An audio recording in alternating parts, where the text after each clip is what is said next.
Hi, my name is TJ. My dad died of overdose on January 1st, 2011, and my mom is a recovering addict. God helped my mom, and now together we are here to help you. Now let's talk recovery. Here's your host, my mom, Susan Sexton-Wood. Hi, and welcome to Let's Talk Recovery. I am your host, Susan Sexton-Wood. Unchained Praises is an outreach. We reach out to those who struggle with alcohol and drug addiction, not only the addict, but the loved ones of addicts also.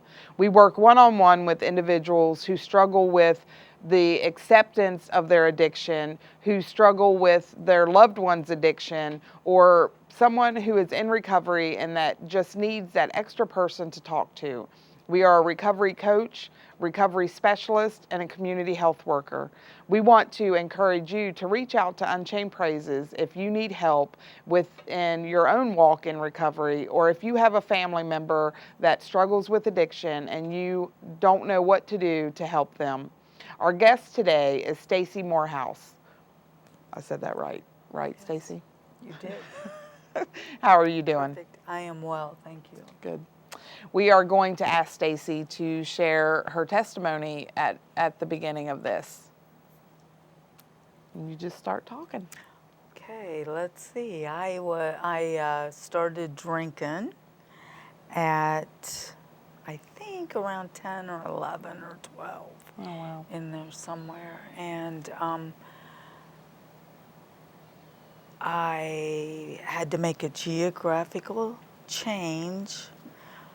My parents got a divorce, and so I moved to Florida. And I drank while I was there, very young.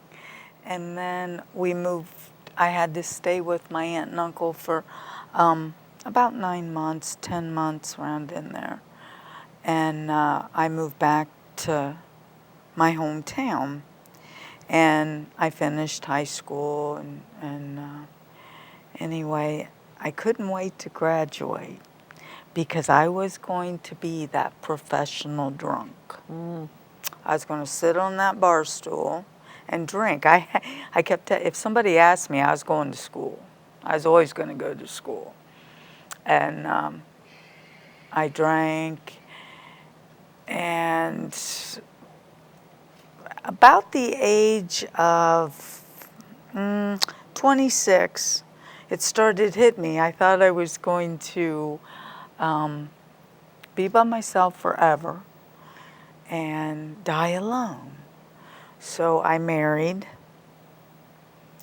and that didn't last maybe a year, but I had a severe car wreck, and I was in a coma for a while.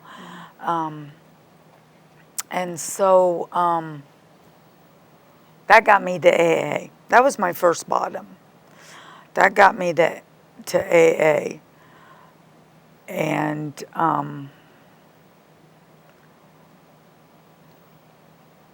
now I just totally drew a blank. That's all right. That happens. And then I drank for several years. That marriage ended. I had a child when I entered that marriage, and because of the car wreck, I went to prison, and my daughter went to live with her dad, and he said to me that when I got out and proved to be stable, I would get her back. Well, he never had no intention of giving her back to me. And so anyway, I struggled and got an apartment, got a job, and I then met my soon-to-be second husband, and I was sober by the grace of God. And I did this through a 12-step program, and I stayed in a 12-step. Well, I still go to a 12-step program, but After 22 years, I believe, I was having a meltdown. I don't know if it was a midlife crisis or what, but I was having a meltdown. I was sick of going to meetings. I just was frustrated. So I called a friend of mine, and he told me where to go to the next Briannas Hope meeting. And so I'm cussing the whole way. God and I are fighting. He's shoving me the whole way there, and I'm furious. I'm cussing. I don't want to go to another meeting, yada, yada, yada. Anyway, I get to this meeting, and it's a faith-based. And Bobby Hayden was there, and he was giving his testimony, and I was just like, oh my gosh. He lived on the streets, and on and on. But anyway, at the end of it, I went to leave. I couldn't get out the door, though. It was like something was holding my chest. And so I went and I said, okay, God, you win.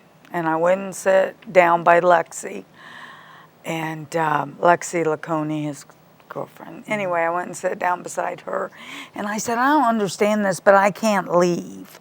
And she of course says, it's okay, darling, you're right where you're supposed to be. And I thought, ugh. So anyway, I waited for Bobby when he got a few minutes, and I went up and I said, Mr. Hayden, I don't know why I'm here. God and me fought the whole way.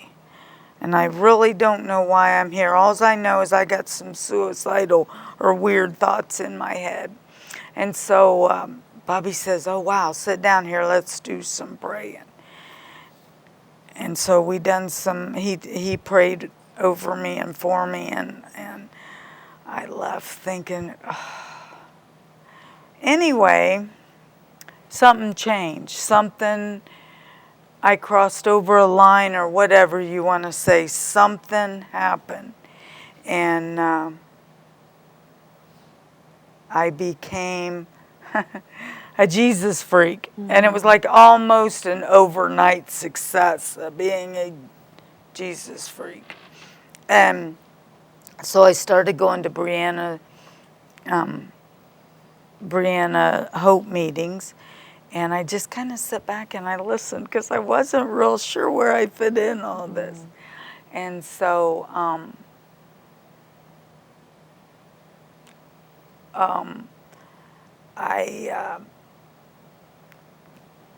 help me out. Well, what is Briannas Hope? Briannas Hope is called A Better Life, Briannas Hope. And Brianna was a girl that came up missing, and I forget, 5 years ago maybe? I'm not real sure. Yeah. And they found her 6 years. Body, yes. And it started a chain reaction of recovery meetings all over. I think there's, 17 now maybe? No, it's up to 30. Oh, where have I been? Yeah. Yeah. Okay, it's up to 30. And Pastor Randy Davis started amazing people, mm-hmm. amazing testimonies. I just... So where was your surrender at when you started to find your way in recovery? How much time do you have in sobriety? Today I have December 8th of this year, I will have 24, I believe. You know, when they say live one day at a time, I do that because I never can remember. Well, because you were sharing 22 years and, right. and I needed something different. Yeah. So at the beginning of the 24 years, where was your surrender at? Like, what made you finally do something? You know, the only thing I can say is that I'm a prayer. And I've had a couple incidences that I call divine intervention, but a psychiatrist would say it was a bipolar episode. Yeah. And I'm like, that's okay. They can say whatever they want because I know. Um, and so where was my surrender from 12-step to? Well, your surrender, just wanting something different in life, that you actually went into the recovery world from your addiction. That was my divine intervention. I totally had a meltdown. This was probably after the first meltdown. I went to work and I was still drinking heavy all the time. I drank with my supervisors at work and the general managers and anyway, so I took a leave of absence because I was nuts. I mean, just totally insane. And I remember laying in my bed in fetal position for like a day or two.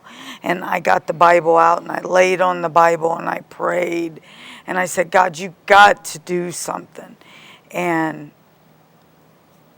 there was 5 days and I didn't sleep for 5 days. And I started hallucinating. This is my divine intervention. I started hallucinating, hearing helicopters landing in my front lawn. And it was just the break of dawn. And so I got up and went and looked out the window. And there was no helicopters. So I remember banging my head on the wall, just trying to get that noise out. And finally, I went to AA.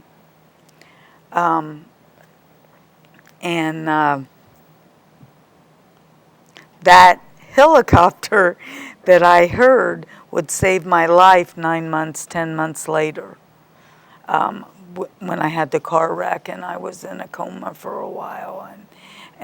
But that was my divine intervention when I first hit recovery. So, what about boundaries? What kind of boundaries do you have in your life because of recovery? Elaborate a little bit. Boundaries, like who do you hang out with? Are you around, you make sure that you're not around drugs and alcohol and I always am around safe people. And if I'm not around safe people, I have a way out. I always make sure I have a way out. Usually, as a rule, I only hang out with recovering people anyway. But right now, I take care of my grandmother, who's 91, so she doesn't drink. So I'm kind of a loner, and I'm okay with it. Yeah. So, do you still attend meetings? I do. I still attend both AA, Briannas Hope, Road to Redemption. Okay. That's in Muncie, isn't it? Mm-hmm. Share a little bit about that meeting for those that may be watching and they're looking for meetings. What is Road to Redemption? Road to Redemption is, I think it started out like a Brianna, but then it went to something different. Road to Redemption. I'm not real sure. It's a recovery group. They do tons of different. They do a lot of outreach stuff. Stuff. I've given leads there before. Talks, testimonies. I'm not real sure what they're called, but they just a lot of help, and they feed you. Do they have music for their meetings? Yes. So it's kind of like Celebrate Recovery and Brianna's Hope, right. Kind of mixed, right? where you're getting fed, you have music, and then sometimes you have a testimony, or you just have it's a discussion meeting sometimes, right? You know what? I haven't been there, but maybe 3 times, and every time I've been there, there's been a testimony. Okay. Do you like testimony meetings? Myself, I kind of prefer discussion, but Do you? yeah. But testimony's good, hearing other people struggles and what they done to get sober and how they stay sober and clean and Right, because just like you said, Bobby Hayden, you listened to him, and that did a lot for you. For those that may be watching that don't know who Bobby Hayden is, what can you share about Bobby Hayden? Bobby Hayden was a he always says he was a legend in his own mind, in his own head. But Bobby Hayden sang. He's a singer. He was he opened up for Ozzy Osbourne, I think, maybe, or one of them. And his testimony is that he got involved in, I think it was cocaine, maybe. I'm not real sure. He was a heroin addict. Heroin addict, okay. And then he went to the streets, lived in the streets in L.A., hence his Cardboard Box Ministries, because he talks about living in a cardboard box for 9-10 years. Yeah. Yeah, and he has a ministry called Cardboard Box Ministries that is an outreach. He will come and speak and sing and just share the word of Christ. He says he has a one-step program, and that is Jesus Christ. Yes.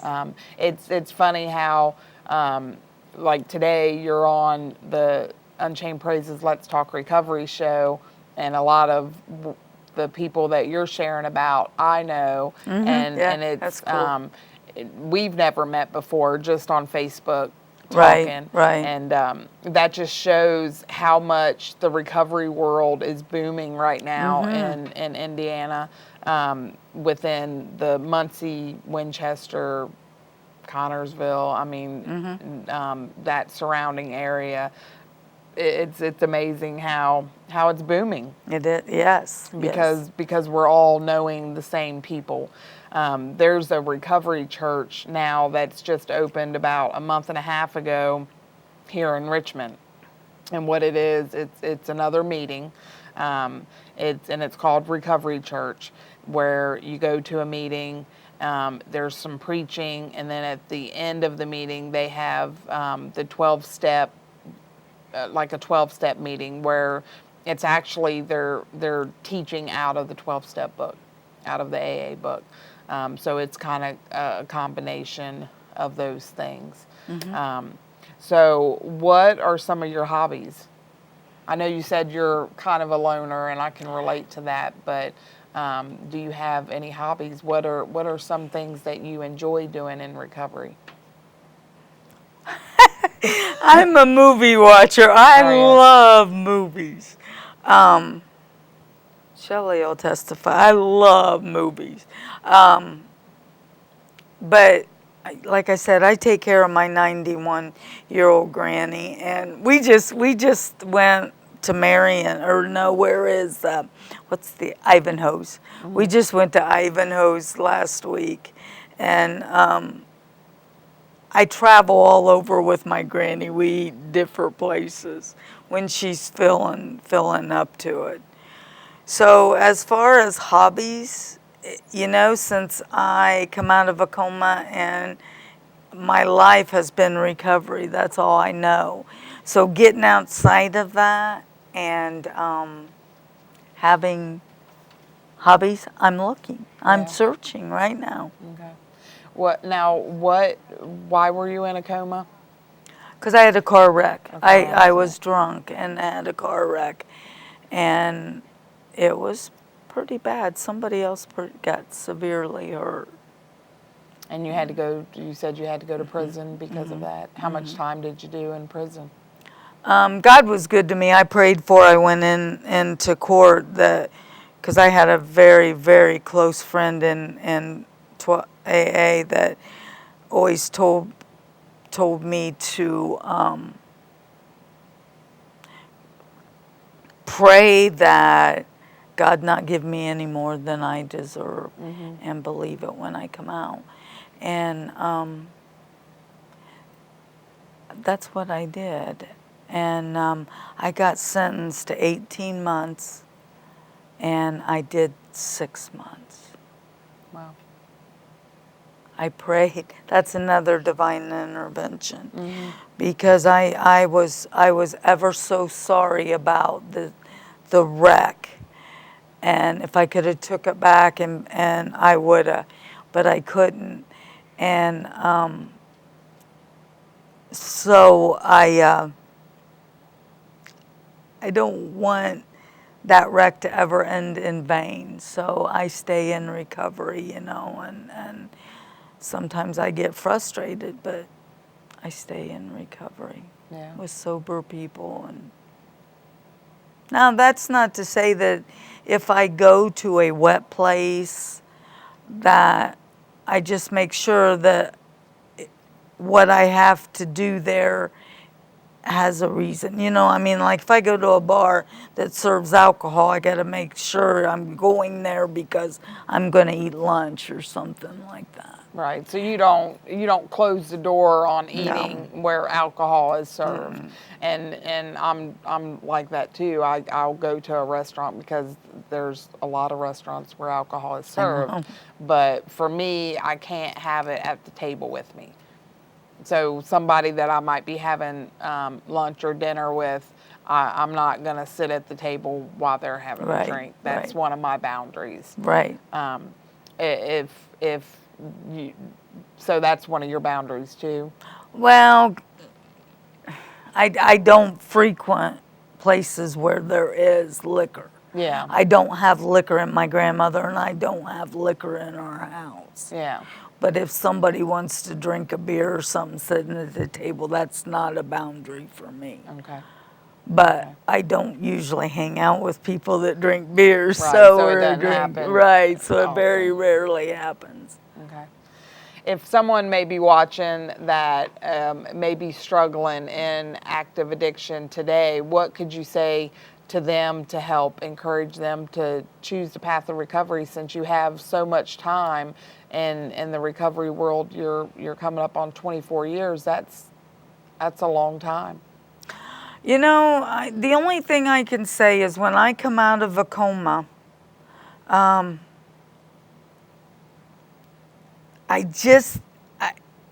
didn't know if I was an alcoholic or not.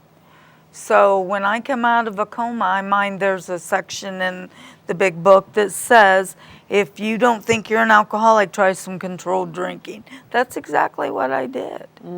I did that for like a week, and I woke up on Sunday, and Indiana, you can't buy beer on Sunday, or didn't used to be able to, and my brain is screaming, more alcohol, more alcohol.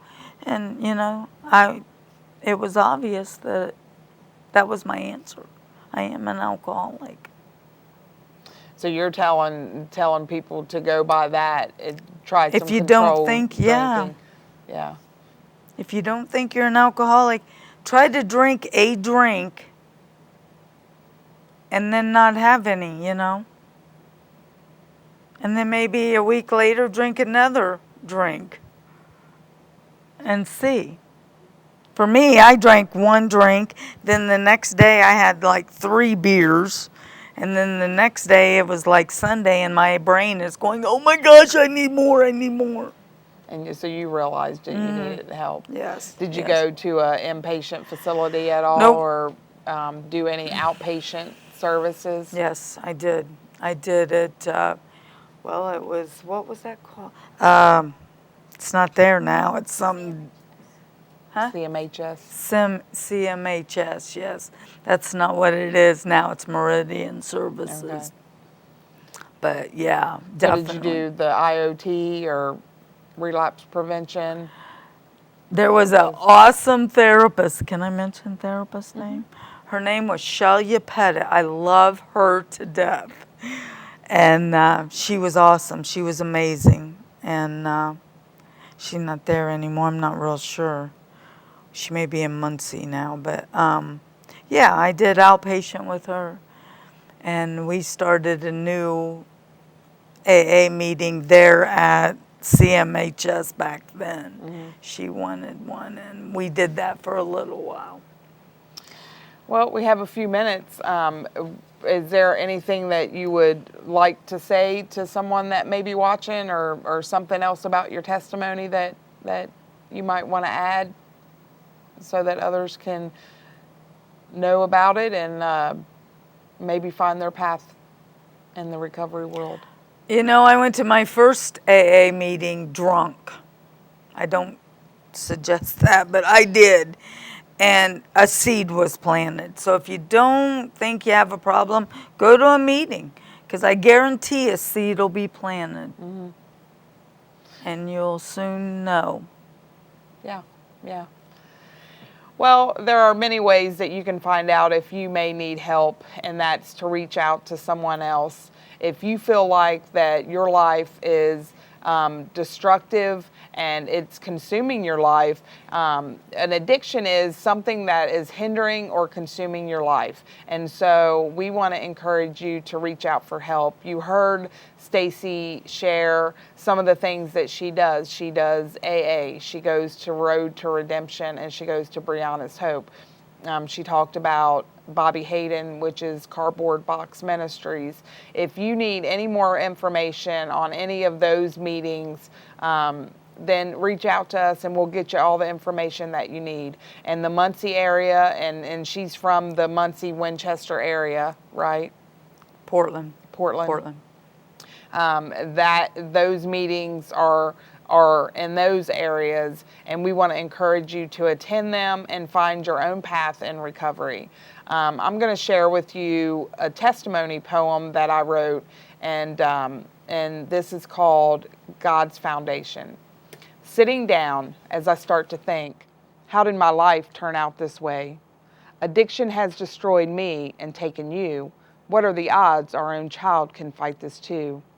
7 years old, so fragile but smart. How will he feel when he finds out OD stopped Daddy's heart? Lonely and confused, I hit my knees. Lord, I asked you to move even closer to me. Your warmth and love I really need, along with all of my kids that one day will stand right next to me. Shields of protection I ask of you today. Cover them, keep them safe. In your palm I do pray. Starting at the bottom with addiction a plus, God grant me the serenity to build my family back up. Love and warmth on a foundation of you. Now I know salvation can surely be true. We want you to find your salvation, and that is through Jesus Christ. Well, at the beginning of our talk show, you hear a young boy talking, and that's my son. And he talks about how his dad passed away from overdose, and how today I'm the host of the Let's Talk Recovery show. And that is really what brought that poem out, is because his father passed away from overdose, and I am in recovery. And you want your life to be different when you choose the path of recovery. So we want you to choose that path of recovery. We want to thank Stacy for being on the Let's Talk Recovery show and taking the time to share with us her journey, both in active addiction and in recovery. And we just encourage you to continue praying for the ministry of Unchained Praises. We definitely need prayer. We continue to help those that surround the counties that we help, and that is Randolph County and Wayne County. And we just thank you for joining us on Let's Talk Recovery.